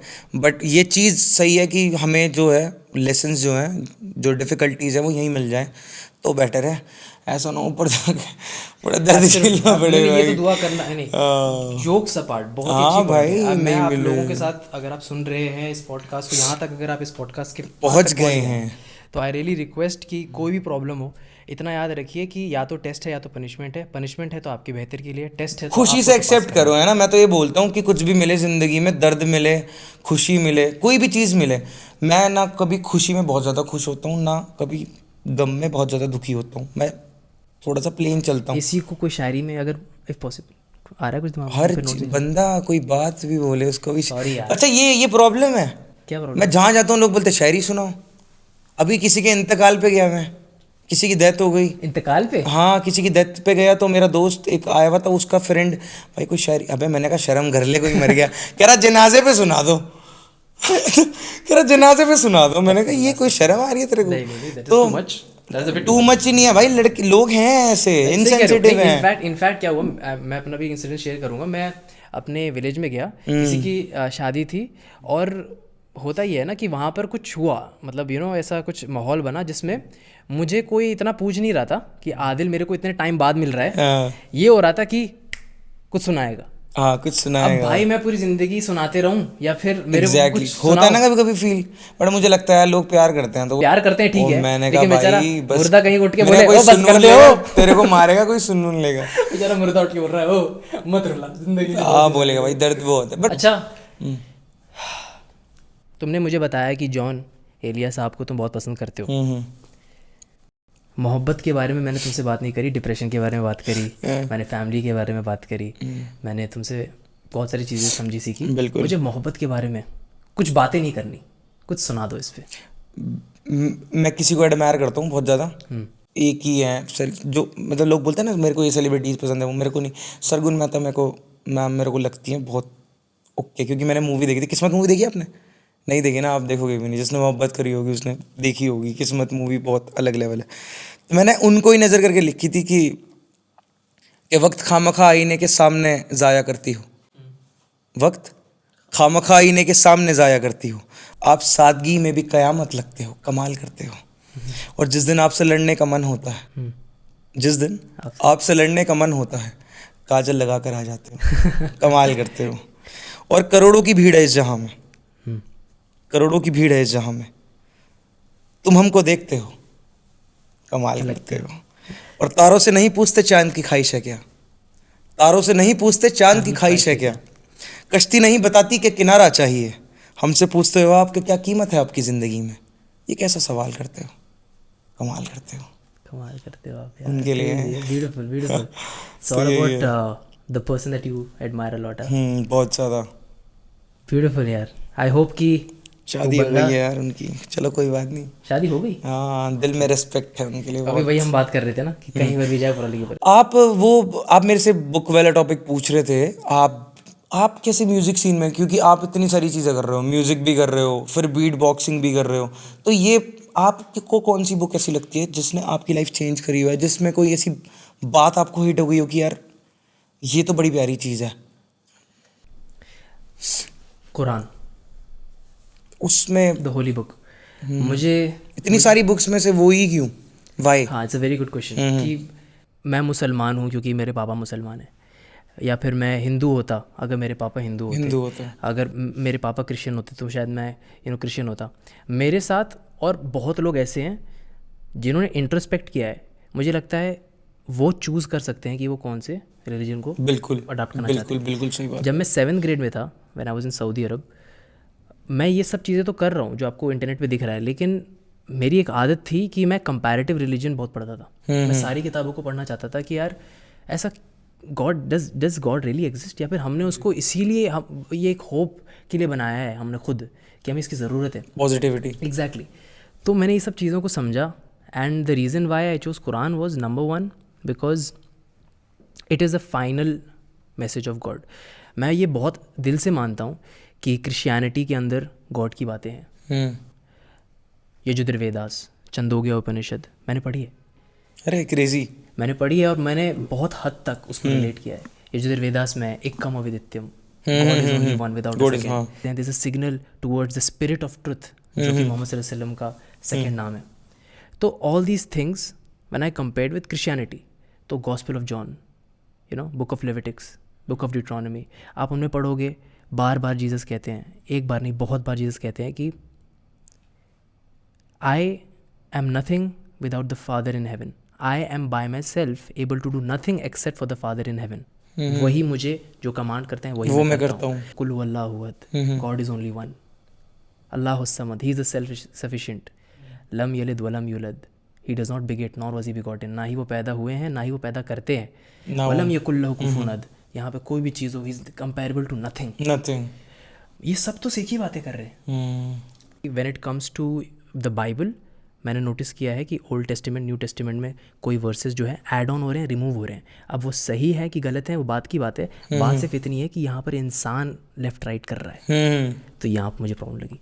When it comes to the Vedas, then you will notice in the Vedas itself that is talking about the spirit of truth that is going to come, और वो आपको फाइनल वर्डिक्ट देगा। तो राम और ये जो लोग हैं, I believe that either they are prophet और they are not a prophet. बहुत पॉसिबिलिटीज़ हैं कि यू नो गॉड के प्रॉफिट्स हैं, बिकॉज कुरान में ही मैंशनड है, 1 लाख से ऊपर प्रॉफिट्स थे, by name they are not mentioned. तो एक स्पेसिफिक पीरियड के लिए, एक स्पेसिफिक टाइम के लिए ये बुक्स दी गई थी, लेकिन Quran is the final message of God. After this God has stopped giving books to people because you are ready for the क़यामत जो एंड में आती है। तो यही एक रीज़न था। And apart from that, the character of the final messenger of God Muhammad सल्लल्लाहु अलैहि वसल्लम, देयर वाज अ वॉर एक बार ना मक्का और मदीना में, मतलब एक ऐसा टाइम आया जब मोहम्मद सल्लल्लाहु अलैहि वसल्लम मक्का में थे और उनको अपने लोगों ने भगा दिया। अब वो मदीना में है, उनको माइग्रेट करना पड़ा। अब जब वो मदीना से वापस आ रहे हैं ना, तो उनके पास पूरी वॉर की पावर थी, धज्जियाँ उड़ाने की मक्का के लोगों की और वहाँ के लीडर्स की। लेकिन जब वो वापस आए ना, तो उन्होंने बोला आज का दिन माफ़ी का दिन है, मारने का नहीं। So this was the power and the you know message that the character क्या उससे क्या मैसेज देना चाहते हैं उस पर्टिकुलर चीज? एग्जैक्टली वो बंदा जो दुनिया का सबसे ज़्यादा सेलेक्टेड, सबसे ज़्यादा प्यारा पैगंबर है, वो जब उनका इंतकाल हुआ तो उनके पास एक खजूर था खाने के लिए, he did not have food to eat, और एक तरफ से वो डुबाते थे पानी में, तो उनकी जो वाइफ थी वो एक तरफ से सक करके अपने आप को फीड करती थी और दूसरी तरफ को पानी में डुबा के उनको सक करके पिलाती थी। उनका बिस्तर अगर आप देखोगे, महाराजा हैं वो, राजा हैं, लोगों के लीडर हैं, लेकिन उनका बिस्तर अगर आप देखोगे तो फिर पीठ आपकी टूट जाएगी देख के। तो that was the lifestyle, humility. He was an orphan, उनके पास मम्मी पापा नहीं थे, बहुत छोटी उम्र में उनके ले लिए, तो फिर उनके अंदर वो सेंसिटिविटी थी। भेड़ बकरी चराते थे तो उनके अंदर वो जानवरों से प्यार करने का। तो ये मेरे को ना बहुत कल्टिवेट करके ना। द हेयर आफ्टर के बारे में आप क्या सोचते हो, मतलब what do you think about it? As in क़यामत। हाँ, अच्छा, क़यामत के दिन में, अच्छा ये सब में सेम है? आपके यहाँ क़यामत है, हमारे यहाँ कलयुग है। अच्छा हाँ सेम है। ये क्या होता है? कलयुग एक ऐसा दिन आएगा कि जब ये सब प्रकोप पे होगा, ये सब क्रोध, घृणा जो लोगों के अंदर भरी हुई है, ये सब एक चरम सीमा पर आ जाएगा, टॉप लेवल पे। और जब ये टॉप लेवल पे आ जाएगा ना, क़यामत का दिन आएगा, तो कल की अवतार आएंगे फिर। अच्छा, विष्णु जी के अवतार। कलयुग जब अपनी, कलयुग तो अभी चल रहा है, जब कलयुग अपनी चरम सीमा पर होगा ना, बिल्कुल टॉप पॉइंट पर होगा, तब अवतार होगा, कल की अवतार। आप मानते हो? 100% मानता हूँ, ठीक है, बिल्कुल मानता हूँ। मैं अगर आप मुझसे पूछोगे कि मैं क़यामत में क्यों मानता हूँ ना, हाँ, मैं क़यामत में इसीलिए मानता हूँ, मुझे लगता है अगर मैं क़यामत में नहीं मानूंगा तो मेरे पास कोई रीज़न नहीं है राइट को रॉन्ग से अलग करने का। बिल्कुल सही बात है। आप इस बात को समझना, मैं आपको बहुत सिंपल से एग्जांपल देके समझाता हूँ, समझ गए होगे? मैं समझ गया। अगर आप किसी बंदे को बुली कर रहे हो, या फिर आप किसी इंसान का रेप कर रहे हो, या फिर आप किसी बैंक की रॉबरी कर रहे हो, आप मुझे या उस इंसान को एक वजह दो कि वो ये ना करे। समझ गया मैं। वो बंदे को आप बोलोगे कि भाई ये बुरा है, हम्म, वो बंदे को आप बोलोगे बुरी चीज़ें मत करो, बोलेगा भाई क्या बुरा है, मेरे को मज़ा आ रहा है, मेरे को पैसे मिल रहे हैं। हाँ, फिर आप उसको बोलोगे कि भाई मैं पुलिस में बात कर दूंगा, उस बंदे के पास इतनी पावर है आज के ज़माने में, मैं नाम भी नहीं लूँगा, इतने कितने सारे लोग हैं जिनके हाथ में पुलिस है, जेब लो में भाई, पॉकेट है, नाम क्यों ना लो ना। है ना, वो अपने किंगफिशर के जो भाग गए बस ठीक बहुत है, सारे लोग हैं भाई। पुलिस जेब में है। फिर आप बोलोगे कि भाई मत करो, इससे सामने वाले को नुकसान पहुंचेगा। अरे भाई सामने वाले को नुकसान पहुंचे ना पहुंचे, मेरे को फ़ायदा है, मेरे को पैसे मिल रहे हैं, मेरे को मज़ा आ रहा है। तो बेसिकली आप कितना भी ये आर्ग्यूमेंट कर लो, आप उस बंदे को कभी भी कन्विंस नहीं कर सकते कि ये चीज़ मत करो, ये बुरी है, except on the fact that मत कर वरना तेरे को आग में जला दिया जाएगा। मुझे लगता है फियर भी बहुत जरूरी है लाइफ में किसी चीज का। अब लोग ये सोचते हैं कि फियर ही तो एग्जैक्टली हाँ, लेकिन इन लोगों को इस दुनिया में basically this world is unjust. For example अगर हिटलर ने 6 मिलियन लोगों को जला दिया, अब आप उसको ऐसी क्या सज़ा दे सकते हो जो इस दुनिया में उन 6 मिलियन लोगों को बराबरी मिल जाए? आप उसको मैक्सिमम जला दोगे। सही बात। लेकिन what about that 599999999 number of lives, एक लाइफ, लेकिन इतनी सारी लाइफ को नहीं। कुरान कहता है we will remove your skin, we will relieve your skin, we will burn it, and then once it's burnt, peel your skin. हाँ, we will peel your skin, we will burn it, and then after it's burnt we will put another layer of skin back again, and then we'll burn it again। मतलब उसके 6 million बार। ओ हमारे भी उसमें पुराणों में same चीज़ है कि अलग अलग सजाएं देनी, अलग अलग, और मुझे लगता है मिलती भी होगी, मुझे तो लगता है पर्सनली, और मिलनी भी चाहिए भाई, जिसने जो यहाँ कर्म करे। मैं कोई दूध का दूल्हा तो हूँ नहीं, मेरे से भी हज़ारों गलतियाँ हुई होंगी, मैं भी इंसान हूँ, पक्का हुई होंगी। मेरे को लगता है अगर हमने वो गलतियाँ करी है तो हमें उसकी सज़ा यहाँ भी मिलनी चाहिए और वहाँ भी मिलनी चाहिए। लेकिन मेरे को लगता है कि ये जितने भी दोस्त यार हैं मेरे सारे, ये सब मेरे साथ जाने चाहिए, सबको सालों को सज़ा मिलनी चाहिए, अकेले को नहीं मिलनी चाहिए मुझे।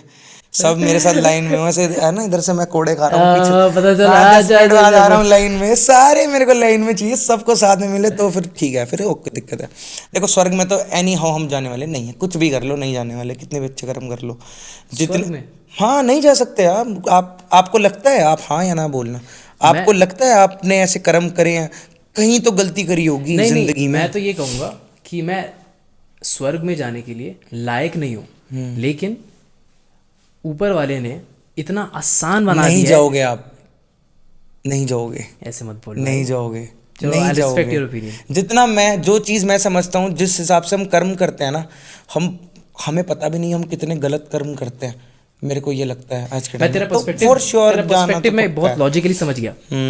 बस मेरा एक पर्सपेक्टिव है, इनफैक्ट इस्लाम का ही पर्सपेक्टिव है कि तू जाएगा इस दुनिया में, तू गलती भी करेगा, क्योंकि शैतान को भी हमने बनाया है, इब्लीस को बनाने वाले भी हमने, लेकिन हमने उनको बनाया इसीलिए है ताकि तुमको हम टेस्ट कर सकें। और इब्लीस को हमने ये वादा किया है कि we will not throw in hell fire those who come back to us in repentance. मतलब अगर सच्चे दिल से तौबा कर ली ना, तो ऊपर वाला इतना ग्रेट है कि वो उसको माफ कर। हमारे में ऐसा कोई सिस्टम नहीं है, हमारे पुराणों में लिखता है गलती करोगे ऊपर आओ सजा मिलेगी, और मुझे लगता है ओके है भाई, गलती की सजा तो मिलनी चाहिए, ओके है। तो आदिल भाई मतलब लव को किस तरीके से देखते हो आप, प्यार को, मोहब्बत को? हमारे जहाँ पर मैं बड़ा हुआ था ना, like when I was raised in Saudi Arab, और बहुत हद तक एक तरीके से कल्चर है, कल्चर कहूँगा मैं, रिलीजन नहीं कहूँगा। लोग कहते हैं कि भाई ये हराम है, ये नहीं करना चाहिए वगैरह वगैरह, लेकिन the reality is it's what you do with that love that makes it हराम और हलाल। एग्जैक्टली, हराम मतलब खराब ना, मतलब गलत चीज़, और या फिर जो प्रोहिबिटेड है। लाइन है ना बीच में छोटी सी जो इधर उधर कर देती है, बहुत थिन लाइन है। और सच बताऊं तो आज के टाइम में डिफेंड करना और ये बोलना कि भाई आप सचमुच प्यार में हो, ये बहुत मुश्किल है, बहुत ज़्यादा। सब कोई है ना एक ट्रेंड चला रहे हैं, आज का ज़माना ऐसा आ गया कि भाई मैं पॉडकास्ट भी इसलिए बना रहा हूँ ना, क्योंकि मैं इंस्टाग्राम खोलता हूँ ना, तो भाई कुछ लड़कियों का नाटक चल रहा है, कुछ लड़कों का नाटक चल रहा है, और आप अपने आप को वो फील करने लगते हो जो वो देख रहे हो आप, और उसके बाद आपको वो सारी चीज़ें करने का मन होता है, फिर आप ट्राई करते हो, फिर आप फकअप करते हो। बट अब इन्फ्लुएंस तो कहीं ना कहीं से होती है, एज एन ह्यूमन इन्फ्लुएंस हो जाते हैं। लेकिन आई रियली फील सही टाइम पे सही प्रोजेक्शन पेरेंट्स का देना बहुत इंपॉर्टेंट होता है। एज पेरेंट्स इंशाल्लाह जिस दिन भी हम लोग बने उनको प्रोजेक्शन दे, तो love I feel is a beautiful thing, you know, even the prophets and even the messenger, he was very naive and he was supportive about this। और हमारे यहाँ एक चीज़ कही जाती है, निकाह को इतना आसान बना दो कि जिना मुश्किल हो जाए। जिना मतलब इलीगल सेक्स, अच्छा। Sex without you know marriage, sex outside of marriage. आप समझ रहे हो? ये वही लोग हैं जो समझ नहीं पाते कॉन्सेप्ट को कि you are not suppose to treat a woman like object. सही बात है। आप कहीं तुमने भी बात कही थी कि भाई शादी करो ना, मजाक कर रहे हो? हाँ भाई ऑब्वियसली वो, हाँ अभी यही वो वाली चीज़ बहुत चलती थी। और सही बात है ना भाई, रिलेशनशिप में आई क्यों रहे हो? अगर शादी नहीं करनी तो फिर रिलेशनशिप में भी मत आओ। एग्जैक्टली। फिर तो फनी करने आए हो ना तुम। हाँ, तो आप फनी कर रहे हो और मेरे ख्याल से ना वो हराम है ना? आप जैसे बोल, हाँ exactly, outside marriage sex is reason किस चीज़ के लिए आ रहे हो, वो अगर सही नहीं है तो गलत है, अगर वो सही है रीजन तो you are okay. If you are man enough, आप पापा से जाके बात करो ना। पूरे दिन भर बैठ के चैटिंग करना और पूरे दिन भर बैठ के आप उनको पटा रहे हो, वादे कर रहे हो, उसके बाद एंड में बोल रहे हो यार शायद पापा नहीं मारेंगे। लेकिन एक काम करते हैं ना, आज होटल में मिलते हैं, यही वो बंदे हैं जो जाके बोल रहे हैं भाई KFC में हलाल है, और हराम रिलेशनशिप में बैठ के बोल रहे हैं कि मेरे भाई आज चिकन हलाल नहीं है, मज़ा नहीं आएगा, कहीं और जाके खा। Exactly, so this hypocrisy. वही होता है ना प्यार, दैट्स ब्यूटीफुल है ना? आप किसी के साथ पूरी लाइफ रहना चाहते हो। एग्जैक्टली। और बहुत सारे टॉपिक्स हैं जिसके ऊपर ना हम लोग आराम से बैठ के इतने टॉपिक्स हैं हमारे पास के बहुत सारे टॉपिक्स हैं। बहुत सारे। इनफैक्ट मैंने ना इसके साथ एक और पॉडकास्ट ही बना रखा है जिसके कुछ क्लिप्स वगैरह डालेंगे। हाँ उसमें बहुत प्यारी बातें कही हैं, थोड़ा सा उसमें कुछ एक आध टेक्निकल इशू डाल देंगे। अगर आप मेरे को एडिट करके वो दे दो तो, जैसे कि मैं लास्ट 2 महीने से इन्हें बोल रहा हूँ कि मेरे को दे दो प्लीज भाई, वो दो। और भाई लगा पड़ा था, यू नो माय थिंग यार। ये भी बता दो बस, कब आप गाने आ रहे हैं हमारे, कब गाना आ रहा है मेरा जो आप करवा रहे हो वो वाला, और कैसे कैसे प्लान कर रहे हो, फटाफट बता दूँ। अपना गाना आ रहा है साथ में मुकुल भाई का, आदिल अहमद का। The name of the song is मासूम। तो मासूम को सुनिएगा, अंदर की मासूमियत बाहर निकल जाएगी और अगला साल आपको बेहतर जाएगा। बिल्कुल, है ना? और आपके गाने भी आने वाले हैं जल्दी सोलोज। तुमको सुनाए हैं कैसे लगे? क्रेजी है, सिर्फ फॉर द वीडियो नहीं बोल रहा, पैसे भी मेरे भाई हैं पीछे से भी। और ओके है, बहुत मज़ेदार गाने हैं आने वाले, बस वेट करते रहो। और आदिल की बात करें पॉडकास्ट देखते रहो, आदिल की बात करें पॉडकास्ट देखते रहो। और बाबू कमर, यार बाबू कमरिया ऐसी हो गई है जैसे, ओ गिरा। ये देखिए फरमाइए। वो बीट बॉक्सिंग नहीं कर, बीट बॉक्सिंग एंड में। अरे नहीं यार, बीट बॉक्सिंग करोगे? मेरा भी देखा